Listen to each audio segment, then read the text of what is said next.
Hi everyone, welcome back. I'm Michael Sandler, your host on Inspire Nation. If you've ever struggled with an autoimmune disorder or chronic condition, then do we have the Wahls Protocol Cooking for Life show for you. Today I'll be talking with Dr. Terry Wahls, clinical professor of medicine at the University of Iowa, Carver College of Medicine, and the best-selling author of the Wahls Protocol and the Wahls Protocol Cooking for Life. And that's just what I want to talk with her about today, about how to protect your mitochondria and her groundbreaking protocol and research featuring delicious, nutritiously dense foods. That plus we'll talk about canaries in coal mines, taekwondo championships, zero-gravity chairs, gotcha, the power of kale chips, and what in the world a green goddess grape smoothie has to do with anything. So welcome back to the show, Dr. Terry. Are you ready to shine? Hey, absolutely. Thank you for having me. Well, thank you so much for being here.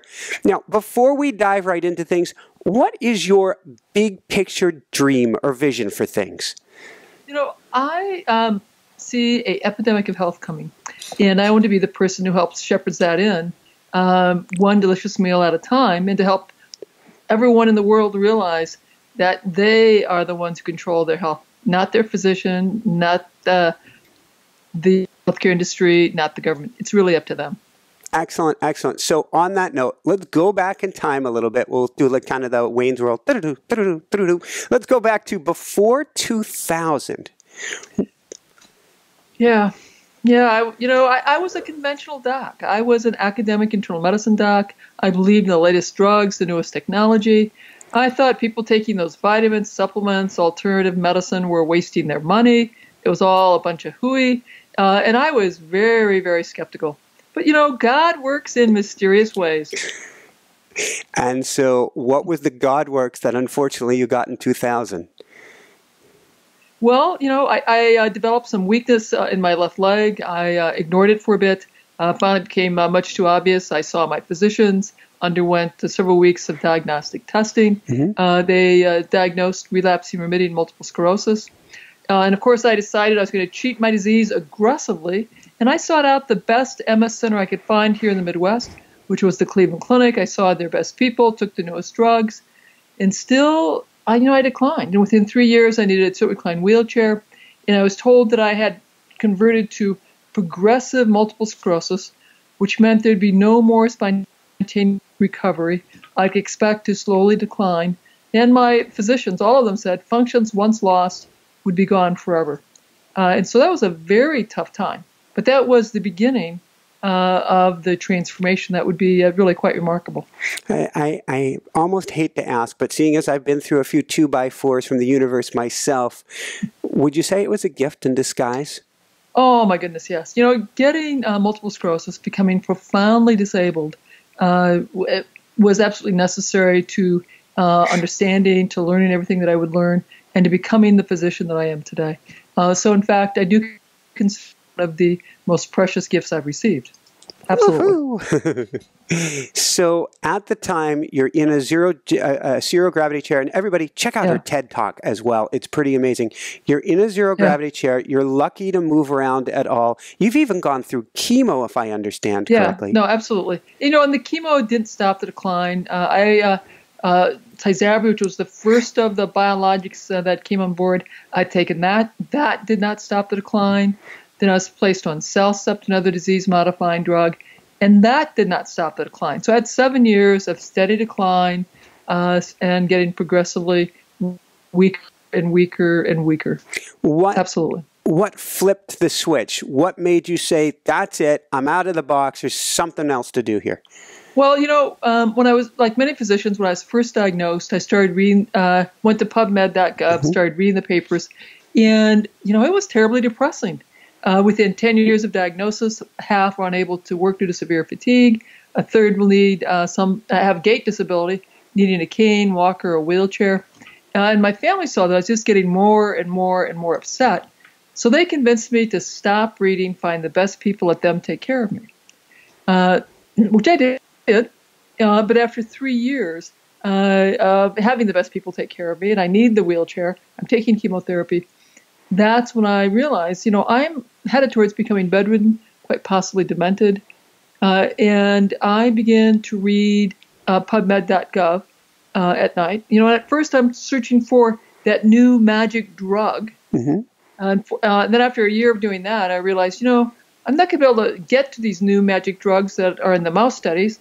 I should be reading about things I could access right now, which meant looking at first for drugs that were being used off-label, except that was incredibly hard to find. Then I had I should read about vitamins and supplements that I could take for other diseases with shrinking brains. So I was reading about MS, Parkinson's, Alzheimer's, Lou Gehrig's disease, ALS. And these are all animal models, various vitamins and supplements. And I decided that it was the mitochondria that were the key drivers in all these other diseases. It was probably a key driver for MS. And so my next step was searching for supplements that could help restore my mitochondria.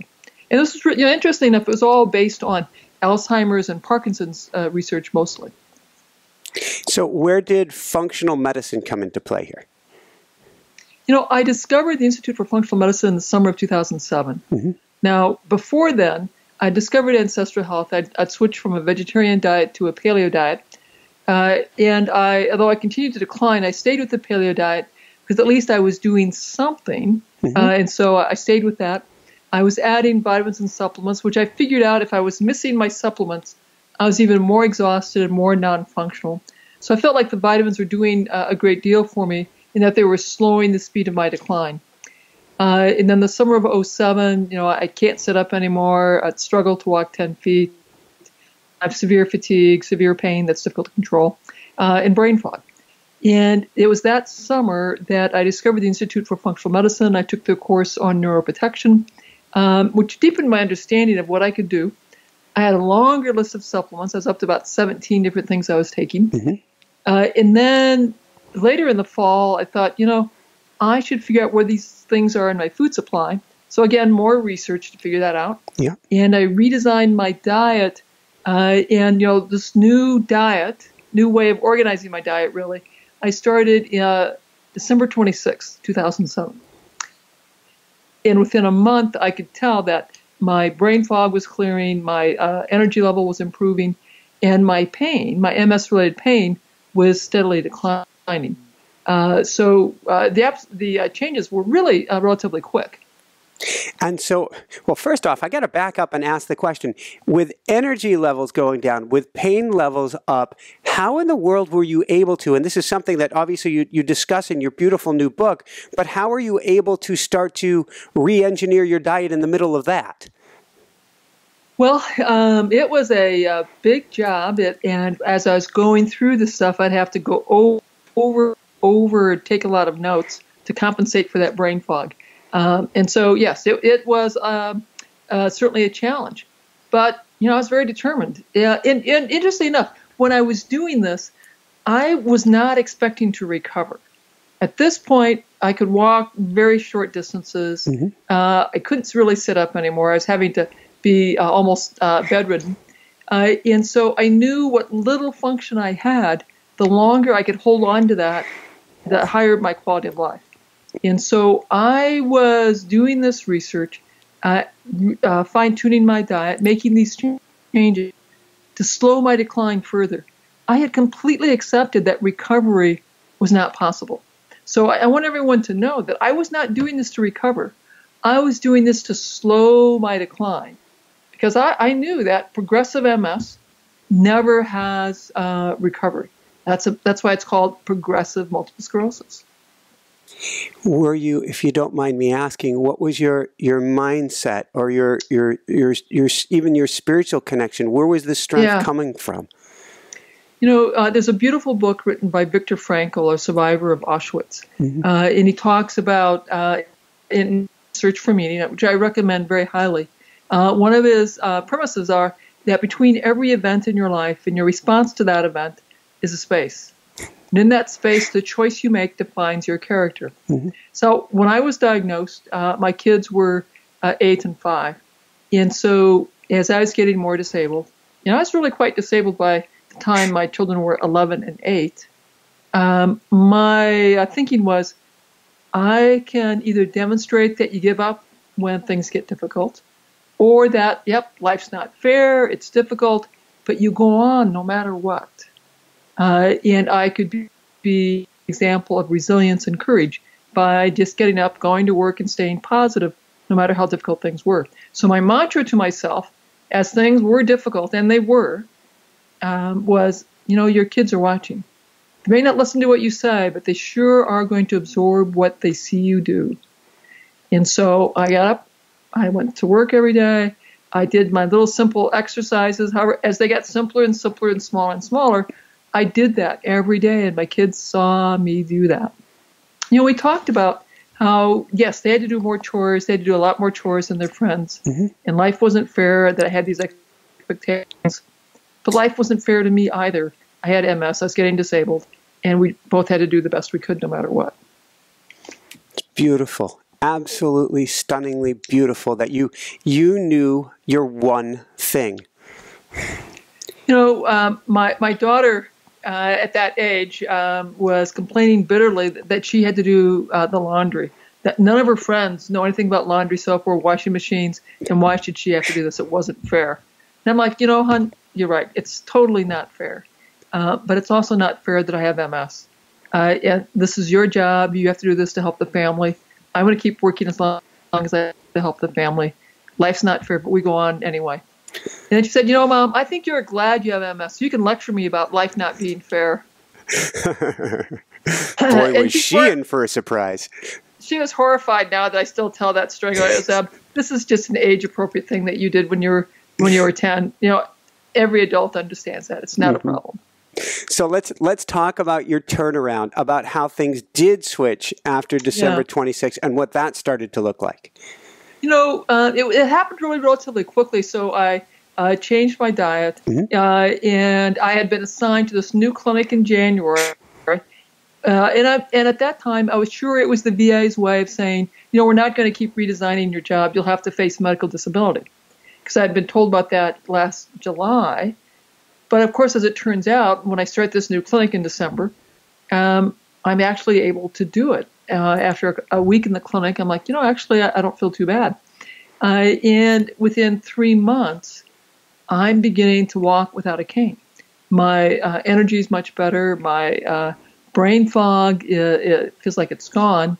And my pain is markedly better. At 6 months, I'm walking throughout the hospital without a cane. In 9 months, I get on, and this is a really very big deal because as part of adapting to an incurable disease, you learn how to just take each day as it comes, letting go of all expectations. I had let go of any hope of cure or recovery. So even though I had remarkably improved, I had let go of expectations. I had no idea what it meant, why I was able to walk around and do so well. But that Mother's Day, I had been thinking about my bike because I used to love riding bikes, and I decided I was going to go out for a bike ride. My family and I have this big family meeting. They decide that I can do it. My son will run on one side. My daughter runs on the other side. My wife follows in her bike, and I bike around the block. I'm crying. My kids are crying. My wife's crying, and I have tears in my eyes now talking about it. Because that is when hope came back to my life. Because I understood that the conventional explanation for progressive MS was wrong.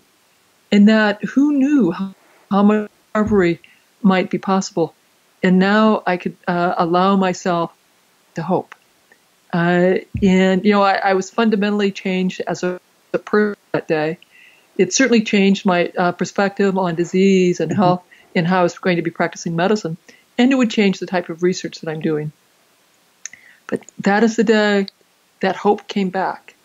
Whenever I talk about that, my eyes get moist, and I re-feel and I re-experience the miracle that occurred that day. It's contagious. Yeah. Well, we'll take a moment here. I want to go into your research in a minute. Before we do that, when did it become your mission? Because your belief system had to have radically changed. Yeah, so as I said, God works in mysterious ways. In the summer of 2007, my chief of staff told me I was going to go to the traumatic brain injury clinic in January. And in July, I thought, okay, that's when I'm going to have to take medical retirement because I couldn't possibly do that job from a wheelchair. But of course, by January, it turns out that I could do the job from a wheelchair. And my partners in the traumatic brain injury clinic were all focused on, there's nothing we can do. We'll just treat you with psychiatric drugs if need, and watch and wait, and you'll either recover or not. So then I come into clinic, and I'm sort of watching, being low-key for the first month or two, and then I realize, wait a minute, you guys, there is a lot you can do. We're going to teach you how to eat for your brain. We'll teach you how to eat for your mitochondria. We'll talk about meditation. We'll talk about exercise. And I was all about diet and lifestyle to recover brain function for these traumatic brain injury folks. And what my partners, and it sort of freaked them out at first. I had to go, they explained, I had to go to the chief of staff and explain what I was doing and the science behind it. And he ultimately became a huge fan. And what we saw at the traumatic brain injury clinic was you could tell who had seen me because the folks I had seen recovered much more effectively. They were more likely to be working, more likely to still have their family, more likely to have their pain resolved, more likely to have greater energy, greater success in their work life and family life. And then the next thing that happened, because I started doing this in my primary care clinic as well, I started spending much less time talking about drugs, all of my time talking about diet and lifestyle, and teaching residents how to get patients inspired. And so we began to see also in primary care that I saw were doing remarkably well with their diabetes, their high blood pressure, their heart disease, their autoimmune problems, so that the chief of medicine came to me and said, I'd really like to take you out of primary care and create a clinic just for you to do the kind of practice the way you want to do that. So now, in a big bureaucracy like the VA, it takes a long time to make all of that happen. So it was another year, but then we had the lifestyle clinic going, and I was involved in that for about 3 years. And we had steady growth in patients, and really, and I used the diet and lifestyle program there with great success across a wide variety of health ailments. That was very cool. Woohoo! Yeah, so, woohoo is right. Let's go from there then, and I want to dive into diet and lifestyle in each piece. But the research sounds so exciting to me that I want to go there actually out of order, and let's go there first. Sure. So when I recovered, the chief of medicine at the university gave me the assignment of writing up this as a case report. So I worked with a treating neurologist, treating physical therapist. We wrote up my recovery as a case report. And then my chief of medicine called me back in and said, now I want you to write a protocol, and we'll test this in a small clinical safety and feasibility study. So wrote a grant, got funded, got that underway, and we did very well. We published that several years ago, that the progressive MS, primary and secondary progressive MS, we used the same dietary and lifestyle principles that I used. We were able to show marked reduction in fatigue, improvement in quality of life. But we had a huge data that we had not yet analyzed. So over the years, I've gotten more funding. So we were able to go back and complete the analysis on mood changes, thinking ability changes. That paper just got accepted in the Journal of the American College of Nutrition, and those findings will be published in the March and April issue. So that is going to talk about the favorable changes that we saw in anxiety, in depression, thinking ability, verbal reasoning, and nonverbal reasoning. Some very exciting stuff. Another paper that got accepted, and that one just got accepted, so it'll be a few months before that is going to actually be published and available. That's our GAIT paper. And that looks at the changes in gait that we saw in our patients when they first began. And we did videos every 3 months. So we analyzed how their gait changes. And we have these before and after videos. It's a very, very exciting and interesting paper. And the very best part is because this is an open access journal that we're in, once it is published, the public will be able to see these before and after videos as well. I think that will be very inspiring to them and the treating physicians in this incurable progressive phase of the illness. Our protocol can stop the decline and be associated with remarkable improvement in gait. Certainly not everyone, but the fact that we could, restore function in any is totally very, very exciting, and never really has been reported in any other study previously. It brings hope to people, and the reason I'm so excited about the studies is a lot of people end up going down that earlier half of your path, and they say there's no science behind this. There's no anything behind this. I'm only going to try where there's the science. And so doing this, it's freeing. It's liberating. It gives people permission. So I'm so grateful to have my life back. It's my mission to help others. So I'm doing this in a multiple pronged approach. I'm doing the science so we can test, does this help others? I'm collaborating with basic scientists to understand the mechanisms by which my protocol is helping people. I am doing lectures around the country, around the world, to other clinicians about our protocol and our research. So I'm teaching clinicians. And I'm also doing people like yourself and writing articles, writing books straight to the public, so the public could evaluate what I'm doing, the science that I'm doing, and they can decide, like, you know what, I want to see more studies before I do this work, or that, vegetables sound pretty safe.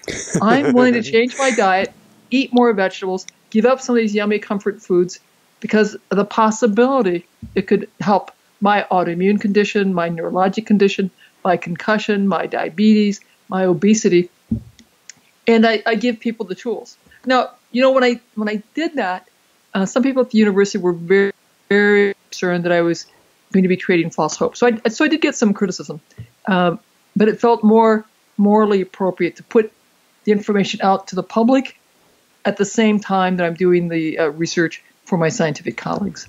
Beautiful. So let's go from there and let's dive into protocol. With that said, I can hear people actually very near and dear to me in my life who in the past, and I had a nickname when I traveled overseas a couple of years ago, was the GOAT, for how many greens I would eat. And they were saying there's such a thing as too many vegetables. And I'm going, No.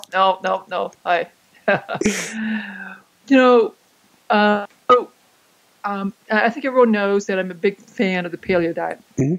But I have to remind even my paleo friends that when I converted to the paleo diet 2 years after diagnosis, and I did so because I read the science and I thought there was good reasons, I did not recover. And I added vitamins and supplements. I did not recover, although I could tell I was worse if I didn't take them. And I added functional medicine. And I still did not recover. I had to combine all of it together, synthesize it all into what I now call the Wahls Protocol. And then the magic began, and I began to recover because I redesigned the paleo diet to maximize the intake of the nutrients that I'd been taking in vitamin form. And probably when I did that, I got all those nutrients plus thousands of other nutrients that science had yet to identify. And I imagine you're sort of asking, sort of in the big picture, what did I do? Mm-hmm. Lots and lots of vegetables in a very specific sequence. So lots of greens because of the critical role of vitamin K and all those antioxidants within the greens. Lots of sulfur-rich vegetables in the cabbage, onion, mushroom family because of their impact on detox enzymes and some important brain chemistry. And then deeply pigmented vegetables or berries, again, because of the marker of the antioxidants.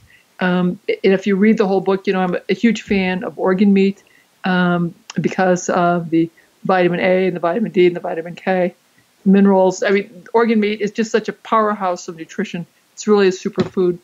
And I go through some very specific guidance as to why these food groups have such a healing capacity, why they've been traditional foods for a long time, and how to, in a very stepwise, begin to transform your diet from the standard American diet to the level 1 diet progressively move it into a more nutrient-dense diet as people come along.